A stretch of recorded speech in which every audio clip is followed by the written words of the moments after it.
قانوني چارو پوهان وایي د جنوبي وزیرستان د قامي اسمبلې غړي او پښتون ژغورنې غورځنګ مخکښ علي وزیر د ګرفتارۍ په لړ کې هغه قانوني لوازمات نه دي ترسره شوي کوم چې د یو منتخب غړي د نیولو لپاره ترسره کول د قانون تر مخه لازم ګرځولې شوي دي.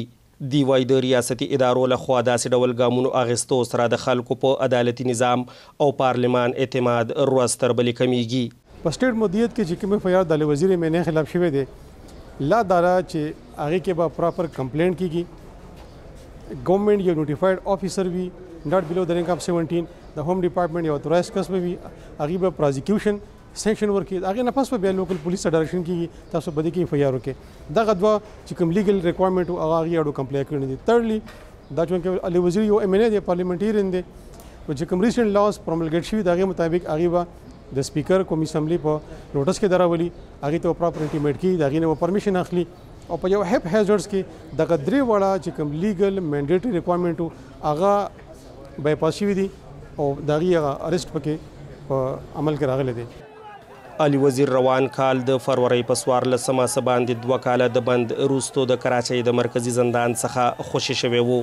نوموړی د جون په 19 د شمالي وزیرستان سروبي سیمې نه هغه وخت گرفتار کړی شو کله چې د بجټ غونډې لپاره د اسلام آباد سفر کولو.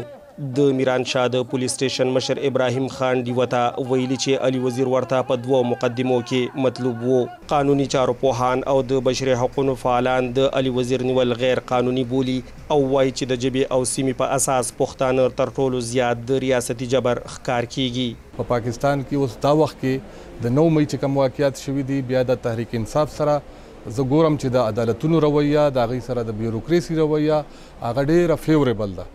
خو بله اړخ پښتانه شو بلوچ شو او هغه کامپرس سندیان چې هغوی د خپل سند د حقوقو خبرې کوي دا خلک بالکل یعنی د ریاست د جبر ښکار دي په دا وخت کې او موږ پښتانه چې یو موږ خو بیا هغه څه وایي چې بالکل ټاپ آن د لیسټ یو موږ خو د پراکسي وار زم برخه یو د دماکوم برخه یو. د علي وزیر د نیولو نه 2 ورځې وړاندې د PTM غړی علمزیب مسید په ډیره اسماعیل خان کې نیولې شوی وو. په نوموړي د نشي توکو تور لګولې شوی او مقدمه پې درج کړې شوې ده. پښتون تحفظ مومنټ تور لګی چې د تیرې میاشتې په آخره کې د PTM 3 نور مرکزي غړي په سیدګۍ چک پوسټ د عسکرو لخوا نیولې شوي دي.